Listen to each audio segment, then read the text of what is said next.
kenapa jambu madu saya tidak berbuah? Katanya hanya dalam pot yang berbuah. Ya. Ya kan? Di rumah-rumah. Di rumah-rumah. Ini pelajaran penting nih. Karena dia terlalu hanya dalam pot yang bisa berbuah. Kalau sudah kita keluar, itu tidak berbuah lagi buah jambu madunya. Itu kenapa bisa demikian, Bang?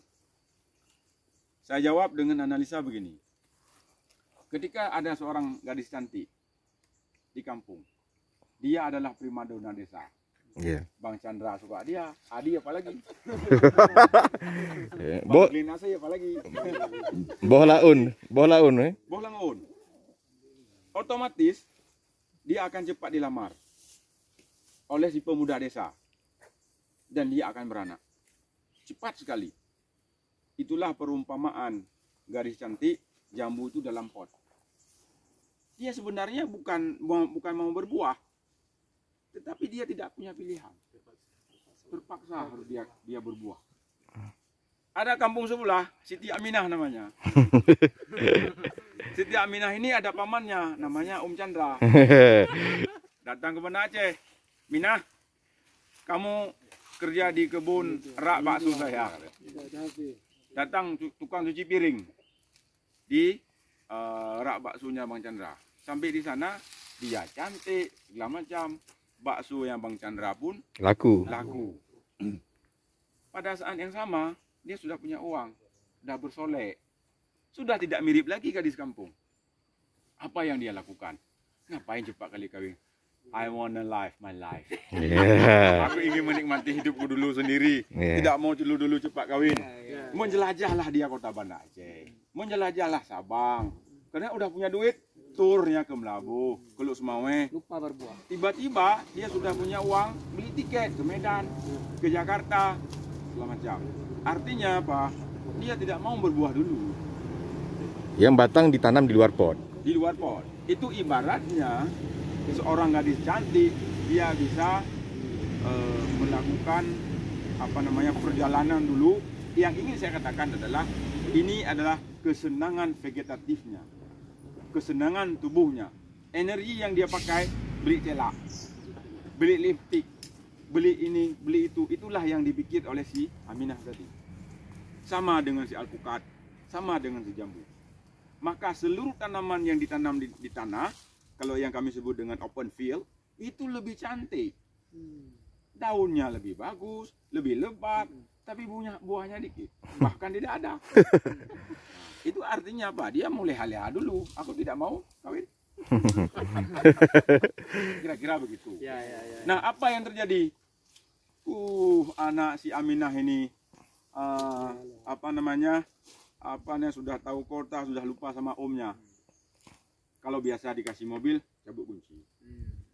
Kasih motor, cabut kunci motor. Kamu kerjanya itu cuci piring, saya bawa dari kampung. Ada langganan Bang Chandra situ. Nah, aku jak kenong si kusuh ya kalau ini. Akhirnya Bang Chandra tidak ada pilihan lain.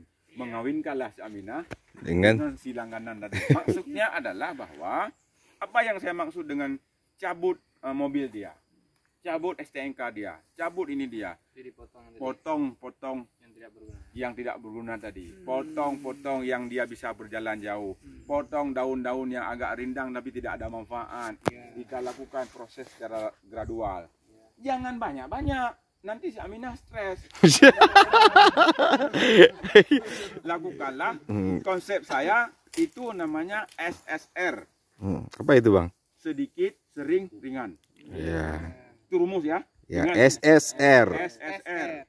Sedikit, sering, ringan. Ya, buat satu sendiri. Ya, jadi ketika Khairul nanti pulang dari rumah, lihat kebun itu, jangan langsung dipotong semua. Sengsara jadi ya. Sengsara itu tidak ada nikmat. Boleh, berarti tekanannya nggak boleh tekanan ringan gitu ya? Ya, jadi yang saya maksud, jangan potong semua yang besar. Jadi potong pelan, tapi dia sedikit, sering, ringan. Ya, misalnya bangun pagi, lihat ada tuna, pindahin. Tuna loyo, pindahin, bersihin dia. Ya kan, misalnya ada ini mau kita targetkan dia berbuah segala macam. Nah, habis itu kita kurangi, trep, berbuah banyak. Nah, pada saat yang sama, Bang Chandra, ketika si Aminah tidak boleh travel dan segala macam, jangan pula nggak dikasih lagi makan bakso. Kasih bakso yang banyak. Tapi dia nggak usah jalan jauh. Kita kasih dia nutrisi yang bagus. Main sepeda aja. Bagus. Main sepeda aja berarti. Naik sepeda aja ya kan. Nah, maksud saya kasih dia makanan yang banyak, tapi kita tidak ikat dia, jangan ke Jakarta dulu lah. Nanti ketemu artis lupa sama kamu. Ya, kira-kira begitu. Nah, jadi kena corona di Jakarta. Nah, jadi maksud saya nutrisi tetap kita pertimbangkan, tetapi vegetatif kita kurangi. Ya. Kemudian penting untuk mencari agroforestry tadi, mencari perangsang. Jadi jangan salah teman-teman. Ketika kita tanam pepaya, kan ada pepaya itu yang hanya ada bunga. Iya. Betul. Banyak tuh, Bang. Banyak. Tiagam. Jangan dipotong semua, Bos. Mohon maaf ini agak seks sedikit. Ketika si pepaya ini memperhatikan ada tanaman yang berbunga tadi, disitulah dia orgasmenya. Orgasme tanaman begitu, Bos. Dia tidak bisa berdiri sendiri juga. Saya kurma, tidak ada laki, dia nggak bisa. Pepaya, tidak ada kawannya, tidak bisa. Itu namanya apa? Pembuahan atau apa sih? Proses istilahnya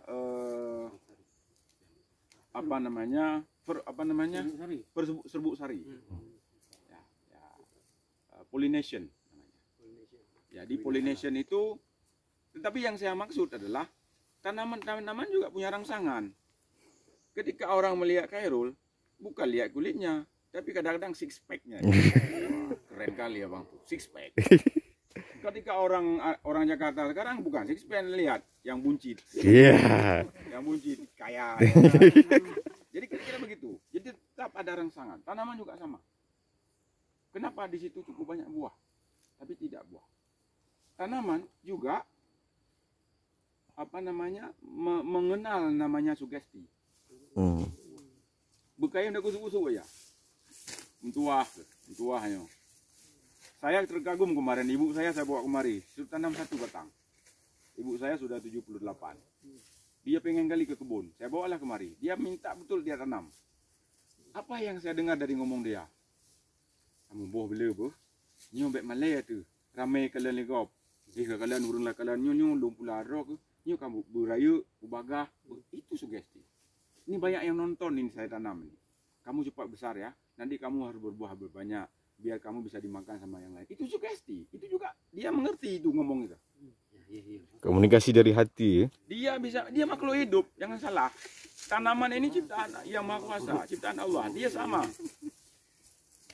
Dia sama, bisa berkomunikasi. Jadi tanaman perlu kita buat seperti itu. Dibelai. Ya. Kalau Siti Hawa, ini ceritanya Siti Hawa, tokoh perempuan pertama yang menanam pertanian, itulah Siti Hawa. Yang ngomong, coba lihat orang-orang kampung. Ini kalau kakek saya datang ke sawah, dia giniin airnya. Dua. Jadi seperti itu. Kemudian ada nggak kita perhatikan kakek-kakek kita dulu? Air yang sudah lama terendam di pematang sawah dibuang. Iya. Kenapa dibuang itu? Karena proses pergantian nutrisi. Dia nggak ada teori kayak kita. Tapi dia paham betul bahwa ini perlu angin baru.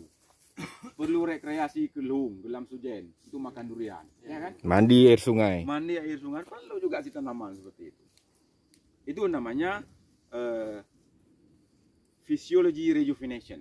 Jadi ada proses peremajaan sel-sel kulit secara alami.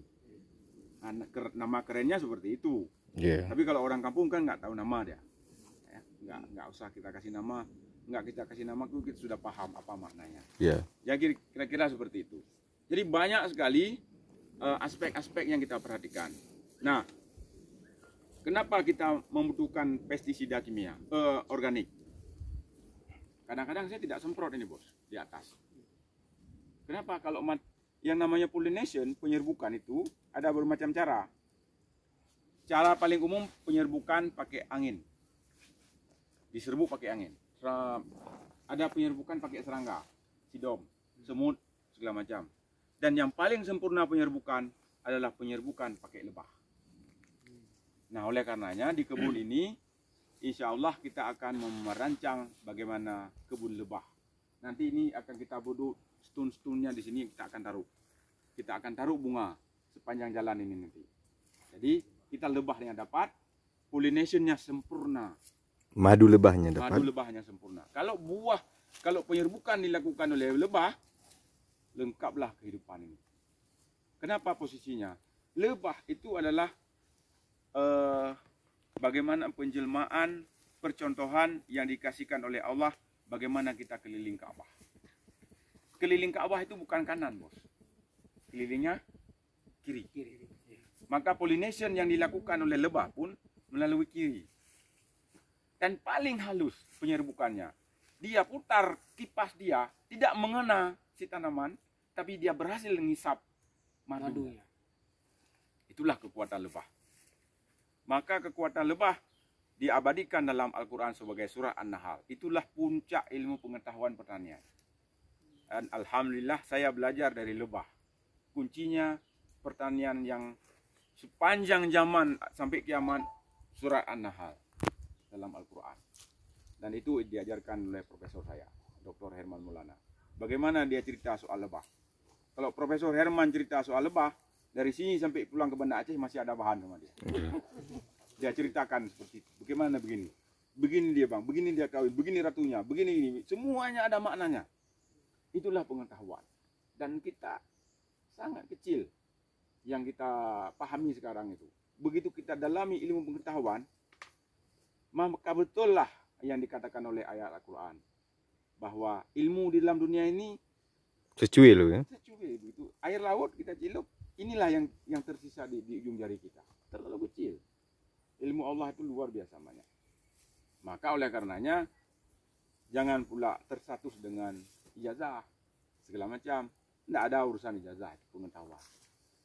Saya SAG, ahli pertanian, ahli perubahan iklim, ahli agroforestry, ahli peace education, ahli social community development, negosiator ulung, fasilitator ulung, dan macam. Semuanya dipelajari. Tetapi rambu-rambunya sudah ditunjukkan oleh Yang Maha Kuasa. Adalah the structure of thought. Bagaimana struktur pikir kita tentang tanaman. Jadi kita, begitu Bang Chandra tahu bagaimana menghidupkan mesin, maka Bang Chandra harus tahu elemen yang bisa hidupkan mesin itu apa. Ya kan? Sepeda Bang Chandra kayu, itu kan ada unsurnya, apa kekuatannya, ada piringnya, ada rentinya, ada pedalnya, ada keseimbangan stangnya, supaya itulah struktur yang harus kita pahami. Sama dengan tanaman. Dalam tanaman, dia ada 16 unsur makro dan mikro. Itulah yang harus kita pelajari. Mana unsur makronya, unsur N-nya, unsur P-nya, unsur K-nya, segala macam. Berapa banyak, itulah yang harus kita pelajari. Dan itu semuanya countable. Itu semuanya matematik. Itu semuanya bisa dihitung secara akurat. Maka bukanlah sebuah kesombongan ketika Bang Mus tanya kepada masyarakat, Bang Chandra mau berapa ton hasil kakaonya? Bang, jangan mendahului Yang Maha Kuasa. Bukan begitu. Satu biji kakao, saya sudah hitung berapa kebutuhannya, berapa N-nya, berapa PK-nya, berapa N-nya, berapa zinc-nya, berapa Mg-nya, berapa molibdatnya, berapa trace elemen lain sudah kita hitung. Satu biji sekian. Berarti satu biji 20 sekian puluh biji itu 1 kilo. Maka kita hitunglah pupuknya sekian yang harus kita taruh untuk menuju sekian. Kayak minum sangar bang ya, susu berapa gitu, kopi gitu ya. Anda tahu. Untuk menuju kepada hasil maksimal harus kita hitung. Kita hitung. Nggak bentar lagi minum sangar itu bang. Dari A sampai Z. Jadi kita harus hitung seperti itu. Nah, kemampuan hitung-hitung inilah yang dibutuhkan oleh banyak petani. Ya. Di kemampuan hitung-hitung ini. Oh, karena kan prinsip kita biasa sederhana aja. Kalau bapak saya bilang, aku hutang mak tanah. Kita hutangkan dia pada tanah. Benar itu prinsip orang zaman. Artinya apa? setelah kita kasih hutang dia ke tanah, tanah akan membayar. Betul, prinsip dasarnya seperti itu. Tapi tanah yang seperti apa, kuncinya seperti apa namanya, kandungan seperti apa, baru kita bisa mengharapkan sesuatu itu balik ke kita. Nah, kira-kira itu prinsipnya. Nah, ini harus kita remajakan. Kalau misalnya, kalau saya ceritakan stepnya, langkahnya gampang. Kalau dari sisi ini pemangkasan ataupun pruning dilaksanakan, ini kan yang kelola kebun saya kan sudah mangkas duluan. Ini makanya dia sudah paham. Ketika kita lihat ini tidak banyak yang harus saya potong lagi, karena memang sudah dilakukan perlakuan, ada treatmentnya seperti itu. Maka kelihatan jarang, dahannya tidak banyak, daun ini tidak banyak. Tetapi tahun kemarin, mohon maaf, kita